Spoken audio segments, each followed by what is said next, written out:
Bismillahirrahmanirrahim. Assalamu alaikum students. How are you all? I hope all will be good. I am your physics instructor Afaq Ashraf. बच्चों हम लोग पढ़ रहे हैं 11th class physics का chapter number 9 जो कि न्यू सिलेबस और न्यू कोर्स पर मबनी है। आज इसका जो टॉपिक है वो है हमारा केवीएल यानी किरचॉफ्स वोल्टेज लॉ। कल हम लोगों ने इसका केसीएल यानी किरचॉफ्स करंट लॉ को स्टडी किया था। आज हम लोग किरचॉफ वोल्टेज लॉ को स्टडी करेंगे और साथ ही इसके बेस और इसके जो अवामल है उनको हम लोग स्टडी करेंगे। बेसिकली आप लोगों का जो आर्टिकल चल रहा है वो है करंट इलेक्ट्रिसिटी का। इलेक्ट्रोस्टैटिक्स को हम लोगों ने कंप्लीट कर दिया हुआ है। आज के लेक्चर में हम लोग केवीएल को समझेंगे और उसकी बेस को जानेंगे। अभी तक आप लोगों ने हमारे चैनल को सब्सक्राइब नहीं किया तो इसको लाजमी सब्सक्राइब कीजिएगा, लाइक कमेंट और शेयर करना मत भूलिएगा ताकि इस चैनल की जितनी भी एजुकेशनल वीडियोस है based on the new syllabus you can get it freely online class. तो बच्चों हम लोग आज के टॉपिक को स्टार्ट करते हैं।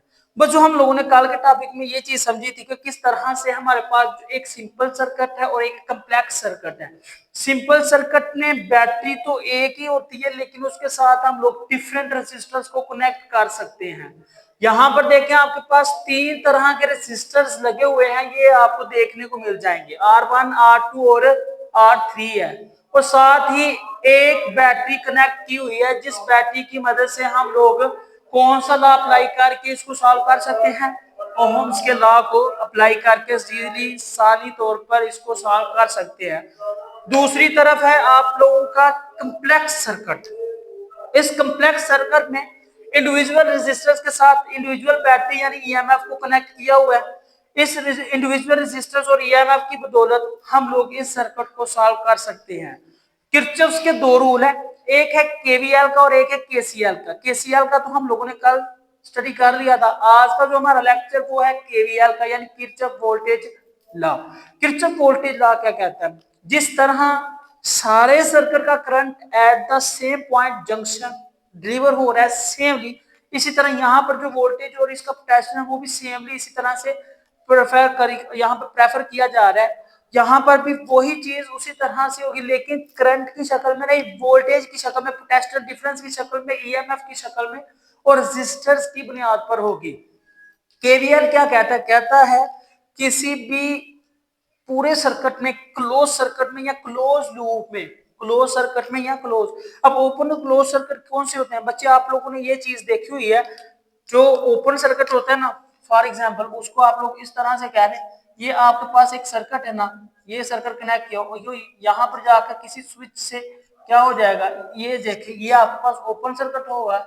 और अगर आपके पास सर्किट की कुछ बनावट इस तरह से है, ठीक है, ये आपके पास बैटरी कनेक्ट है तो ये इस जगह पर आकर इसको क्लोज कर देगा बच्चे, ये आपके पास क्लोज सर्किट कहलाएगा। और करंट के बहने की शरह, करंट के बहने की जो शर्त है वो भी बच्चे क्लोज लूप की ही शर्त को बेनिफिट और प्रेफर करता है। केवीएल के जो हमारी स्टेटमेंट में है उसमें कहते हैं in any close electrical circuits the algebraic sum of all the electromotive forces and voltage is drop in the resistors is equal to 0। जितना भी क्लोज लूप में इलेक्ट्रोमोटिव फोर्स होगा वो एक दूसरे के इक्वल होगा और इक्वल किसके होगा फिर 0, यानी कि वहां पर जो इसकी कंसिस्टेंसी है वो इक्वालिटी में होगी यानी एक दूसरे के बराबर होंगे। समझ लें जिस तरह हम लोगों ने वहां पर law of conservation of charge को स्टडी किया था, यहाँ पर हम लोग law of conservation of energy, क्योंकि मेन सोर्स ही एनर्जी का है तो जो हमारे पास दूसरी इसकी डेफिनेशन बन सकती है पॉसिबिलिटी के हिसाब से वो है algebraic sum of potential difference in the close loop is 0। Close loop में जो पोटेंशियल डिफरेंस होगा बच्चों वो क्या होगा, 0 होगा। Sigma V is equal to 0 यानी sum of all the voltages in the closed loop circuit is equal to 0, that's known as the KVL Kirchhoff voltage law। Kirchhoff voltage law का अगर 2 number का क्वेश्चन आ जाए तो बच्चे आप लोगों ने इसकी स्टेटमेंट, इसका फार्मूला और साथ में इसकी कंसाइन कन्वेंशंस को लाजमी मेंशन करना है वहां, जैसा कि rise in potential difference is positive, यानी कि अगर पोटेंशियल डिफरेंस में अगर पोटेंशियल डिफरेंस ज्यादा हो रहा है, पोटेंशियल डिफरेंस की वैल्यू इंक्रीज कर रही है तो वो पॉजिटिव कहलाएगी। अगर पोटेंशियल डिफरेंस की वैल्यू डाउन हो रही है मतलब कम हो रही है, ड्रॉप हो रही है in the potential is equal to negative, तो वो आपके पास नेगेटिव पोटेंशियल कंसीडर किया जाएगा। इसकी मैथमेटिकली फॉर्म से हम लोग देखेंगे। EMF is positive when current flow from negative to positive. जब करंट नेगेटिव से पॉजिटिव की तरफ फ्लो करेगा, यानी लो टू हाई पोटेंशियल की तरफ फ्लो करेगा, that potential will be considered as high, यानी कि वो पॉजिटिव कंसीडर किया जाएगा। दूसरी शक्ल में क्या है, अगर EMF is negative when current from flow from negative to positive और पॉजिटिव टू नेगेटिव, लो में यानी कि जहां पर वो पॉजिटिव वैल्यू रख रहा है वो लो से हाई की तरफ पोटेंशियल कर रहा है, वर्क कर रहा है, यानी वहां पर एनर्जी को इस तरह से ट्रांसफर कर। लेकिन जब बात आ रही है कि वो नेगेटिव है तो इसका मतलब है वो हाई से यानी पॉजिटिव टू नेगेटिव की तरफ जा रही है, यानी नेगेटिव उसको गेन कर रहा है। ये पॉइंट समझने वाला है। अगर वो पॉजिटिव को नेगेटिव जा रहा है तो मतलब नेगेटिव के पास कंसंट्रेशन ज्यादा हो रही है, और अगर वो जा रहा है पॉजिटिव से पॉजिटिव की तरफ जा रहा है तो इसका मतलब पॉजिटिव की कंसंट्रेशन ज्यादा हो रही है। ये यहाँ पर उसकी ट्रेवल डायरेक्शंस हैं। दूसरे नंबर पर हमारे पास यहाँ पर इसकी कुछ ट्रेवल डायरेक्शंस हैं। हमारे पास जो सर्किट में वो डायरेक्शनली मूव कर रहा है उसको हिसाब से हम लोग उसको क्या नाम दे सकते हैं, कौन सा EMF कहाँ पर ज्यादा होगा कम होगा वो चीज देखते हैं। देखें बच्चे, आपके पास अगर travel direction high to low की तरफ है, क्या है हाई टू लो यानी पॉजिटिव से नेगेटिव की तरफ है, तो बच्चे जो उसका रिजल्टेंट होगा वो नेगेटिव होगा। ये देखिए हमने स्टेटमेंट में पर हमने उसको ग्राफिकली भी प्रूव कर दिया। ओके, ये आप लोग देख सकते हैं। अगर आपको क्वेश्चनली या अंडरस्टैंडिंगली यहाँ पर किसी चीज की कोई भी कमी हो तो आपने बच्चे में क्वेश्चन के बारे में लाजमी बताना है कि सर यहाँ पर हमें मसला है। ठीक है, ये देखें सबसे पहला पॉइंट था हमारा कि rise EMF is positive when current flows from negative to positive terminal. Negative to positive terminal flow करेगा तो हमारे पास जो उसका रिजल्टेंट होगा यानी EMF होगी वो पॉजिटिव होगी। ठीक है, ये उसका है। और दूसरे नंबर पर जो हम लोगों ने अभी पढ़ा, EMF is negative when current flows from positive to negative, यानी हाई टू लो की तरफ जब वो मूव करेगा वो नेगेटिव होगा, लो से हाई की तरफ मूव करेगा तो वो पॉजिटिव होगा। अब देखिए बैटरी के हिसाब से हम लोग, अब बात हो रही है EMF की, हम लोगों ने पहले कहा है कि हाई से लो की तरफ मूव करेगा तो यहाँ पर जो इसकी ये चीज होगी वो क्या हो जाएगी नेगेटिव, यानी व्हेन E1 इज ग्रेटर, जब आपके पास E1 ग्रेटर होगा then E2 then the current flows in anticlockwise direction. इस डायरेक्शन को एंटी क्लॉकवाइज डायरेक्शन है।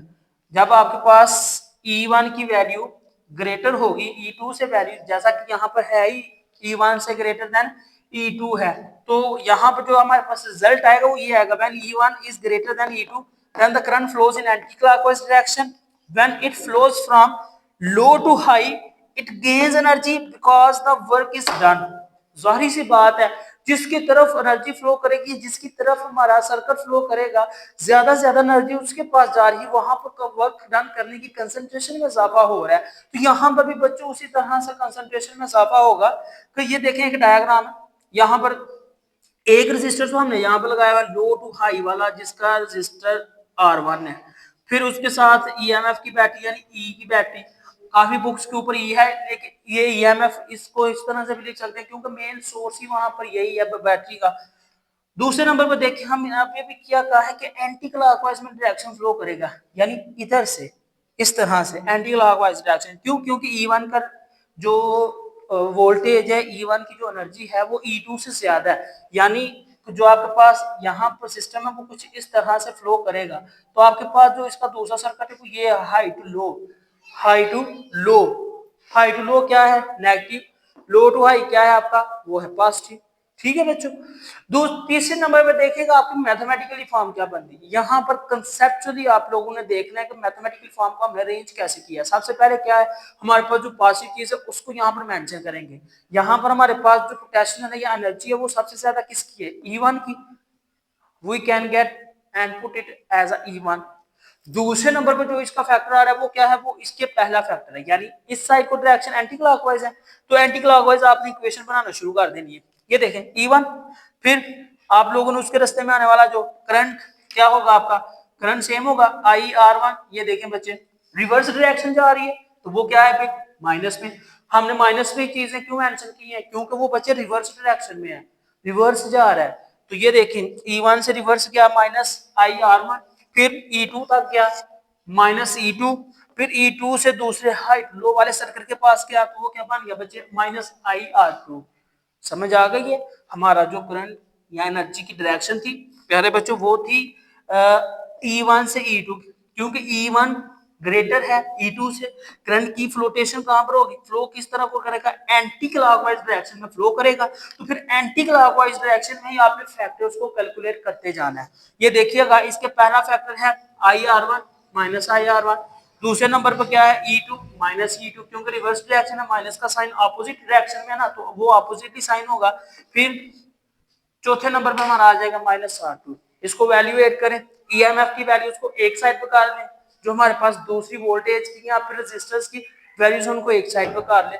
देन हमारे पास जो इसका सिस्टम का हिस्सा आएगा वो आ जाएगा समेशन, यानी कर sigma E is equal to summation sigma I R, EMF और करंट। ठीक हो गया? Sum of all the EMF in a loop is equal to the sum of all the voltage drop. जितना वोल्टेज सर्किट में drop हुआ है वो किसके इक्वल है, सारी की सारी ईएमएफ के इक्वल है, जो कि उस लूप में वर्क ऑन कर रही है। आपने देख लिया वर्किंग वहां पर किस डायरेक्शन को, एंटी क्लॉकवाइज डायरेक्शन में हो रही है। ये देखें, अब हम इसकी बेस देखते हैं, बेस कहां पर है बच्चे। इसकी बेस रखी गई थी conservation of energy, law of conservation of energy पर रखी गई। वो कैसे, ये देखिए जरा गौर से समझिएगा। ये आपके पास क्या है, ईएमएफ यानी ई, और हमने ईएमएफ की वैल्यू या ईएमएफ का जो फार्मूला पढ़ा था वो क्या पढ़ा था, W/P, यानी work done by taking the unit positive charge in a circle from one point two another. याद आया कुछ? हम लोगों ने ईएमएफ का और पोटेंशियल डिफरेंस का जब तस्करा कर रहे थे वहां पर हमने इसकी स्टडी की थी, तो यहाँ पर भी वही चीज आई है, क्योंकि हमने इसका एनर्जी की बेस पर रखा है। ईएमएफ किसके इक्वल था, W/Q के। ये किसके इक्वल है, V, और V एक्सेप्शनली हमारे पास किसके इक्वल है, ईएमएफ के इक्वल है, तो वो भी क्या आ जाएगा, W/Q के। तो यहाँ पर बेसिकली जो हमारे पास चीज आएगी वो क्या होगी कि लेफ्ट हैंड साइड पर किया गया वर्क किसके इक्वल है, राइट हैंड साइड पर किए गए वर्क के इक्वल है, एनर्जी के इक्वल है। ठीक है, रिजल्ट देखते हैं, इसके रूल्स देखते हैं कि केवीएल के सर्कल को हम लोगों ने जब अप्लाई करने सॉल्व करने तो किस तरह से सॉल्व करेंगे। देखें बच्चे, if the source of EMF is traversed from, दो केस हम लोग पा रहे हैं, एक पॉजिटिव का और एक नेगेटिव का। अगर हम लोग सोर्स जो ईएमएफ का सोर्स इसको ट्रेवर्स करते हैं, इसको ड्रा करते हैं कहां से, नेगेटिव टू पॉजिटिव, देन आपके पास जो वोल्टेज होगा वो पॉजिटिव होगा। दूसरे नंबर पर अगर पॉजिटिव टू नेगेटिवली हम लोग मूव करवा रहे हैं वो क्या होगा, आपके पास नेगेटिव होगा। क्या होगा, नेगेटिव होगा।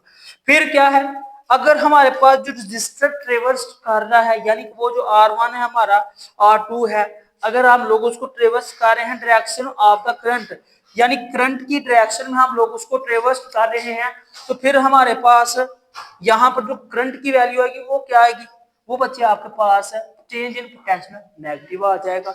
इसी तरह से जब हमारे पास उसकी डायरेक्शन अपोजिट हो जाएगी, अपोजिट डायरेक्शन आता current, change in potential is equal to negative. तो ये बच्चे इस तरह से हमारे पास रिजल्ट कॉन्सिक्वेंट किए जाएंगे।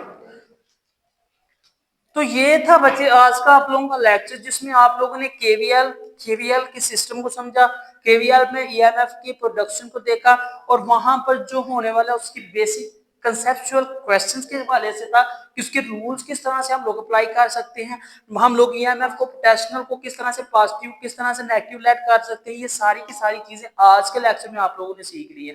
आई होप बच्चे आप लोगों को अंडरस्टैंडिंग होगी। अभी तक आप लोगों ने हमारे चैनल को सब्सक्राइब नहीं किया तो इसको लाजमी सब्सक्राइब कर दीजिएगा, लाइक कमेंट और शेयर करना मत भूलिएगा, ताकि इस चैनल की जितनी भी एजुकेशनल वीडियोस हैं on the base of the new course you can get it freely on YouTube. तो बच्चे मुझे दे इजाजत, इंशाल्लाह नेक्स्ट लेक्चर में हम लोग मजीद अपने टॉपिक्स पर गुफ्तगू करेंगे। तब तक के लिए अल्लाह हाफिज।